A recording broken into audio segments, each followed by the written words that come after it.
आज के हमारे कार्यक्रम में हमारे साथ हैं अनमोल मणि जी, जो प्रोफेशनली तौर पर आध्यात्मिक प्रवचन देते हैं और उनके गीत भी काफ़ी प्रचलित हैं। हम अनमोल मणि जी से जानना चाहेंगे कि आप जो गीतों के लिए काम कर रहे हैं, गीत लिखते हैं, किस तरह के ये गीत होते हैं और इससे युवाओं को आप क्या संदेश देते हैं? जी, हम इस तरह के गीत लिखते हैं जिसमें जो भी सुने तो उसे एक शांति की महसूस हो और एक सुकून प्राप्त हो और एक दिशा मिले उसे। ऐसे गीत नहीं होने चाहिए जिससे व्यक्ति भटक जाए, दिशाहीन हो जाए, या शब्दहीन गीत नहीं होने चाहिए। गीतों में साहित्य होना चाहिए। साहित्य का अर्थ होता है सबका हित करने वाला। ऐसा संगीत होना चाहिए जो एक परिवार को संगठित कर सके। संगीत का मतलब ही होता है कि परिवार को संगठित करने वाला, न कि परिवार को विघटित करने वाला।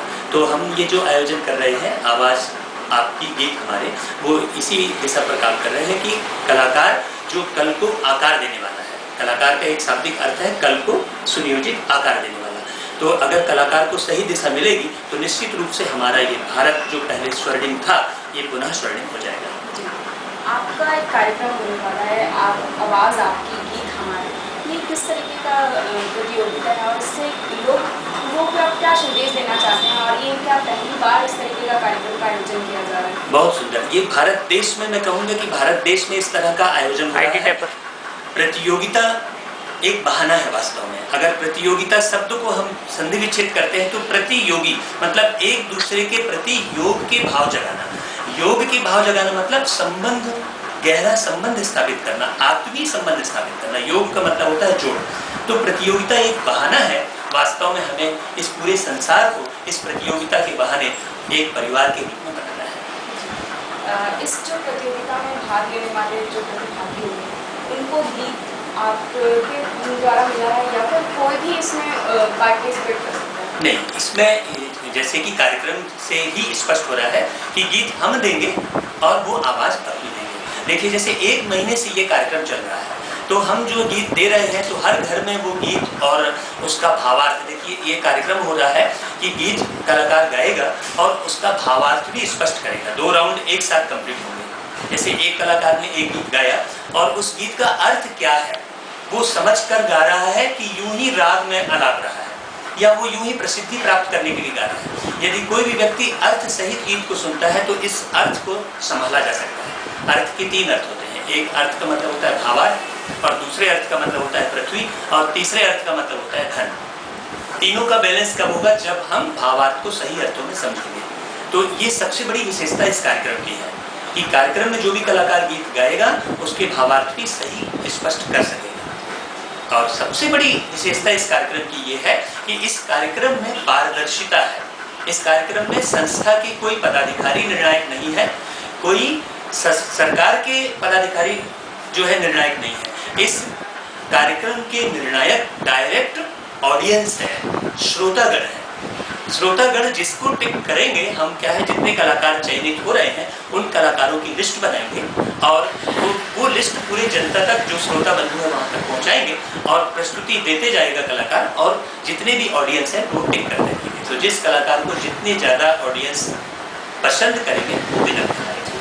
अनमोल मणि जी, अभी जो वर्तमान समय है यहाँ पे रायपुर जैसे स्थान पर भी बहुत सारी ऐसे गीत प्रतियोगिताएं आयोजित की जाती हैं, जैसे किसी की याद में भी गायन प्रतियोगिता आयोजित की जाती है। लेकिन इससे इन सबसे हटकर आपने इस तरीके का कार्यक्रम चुना है।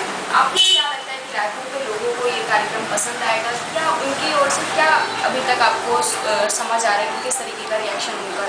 जी, अभी तक जो अखबारों में समाचार के रूप में आ रहा है और जो भी प्रचार हुआ है और जो भी लोग हमसे संपर्क किए हैं, उससे हमें ये मालूम पड़ा है कि लोगों में इस कार्यक्रम को देखने की उत्सुकता बहुत है, क्योंकि ये एक अलग तरह का आयोजन है। ऐसी प्रतियोगिता और ऐसा आयोजन अभी तक भारत के इतिहास में नहीं हुआ है। तो अभी तक हमें ये रिस्पांस मिला है कि लोग मैंने स्वतः ही फ़ोन कर रहे हैं और पूछ रहे हैं कि कार्यक्रम कब होगा और हमें कैसे आना होगा, हमारा क्या रोल है।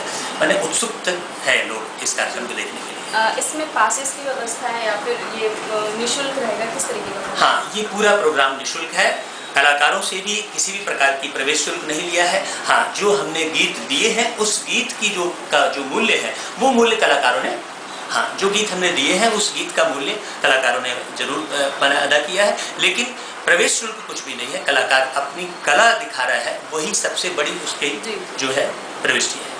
अनमोल मणि जी, संक्षिप्त में मैं जानना चाहूँगी कि आपका जन्म कहाँ हुआ, आप किस तरीके से इस फील्ड में आए और आपके मन में आध्यात्मिक भावना कहाँ से आई है?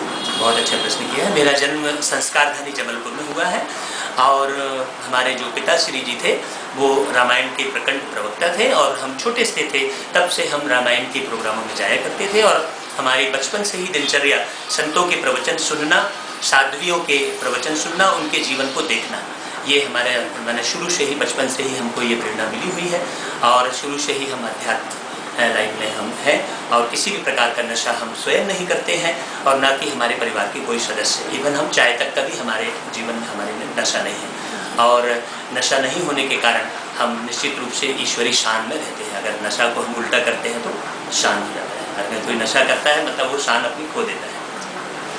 तो हम इसी प्रकार के संदेश को लेकर ही हर तरह के कार्यक्रम करते हैं और पूरे देश भर में हमने 1000 से अधिक प्रोग्राम किए हैं और हर जगह हमें बहुत सफलता मिली है। ये थे हमारे साथ अनमोल मणि जी, जिनका एक आध्यात्मिक कार्यक्रम होने वाला है और जिनका 22 मई को ये कार्यक्रम होने वाला है। क्लिपर 28 की टीम की तरफ से हम आपको बहुत बहुत शुभकामना देते हैं। वीडियो जर्नलिस्ट शशांक के साथ श्रेया पांडे, क्लिपर 28, रायपुर।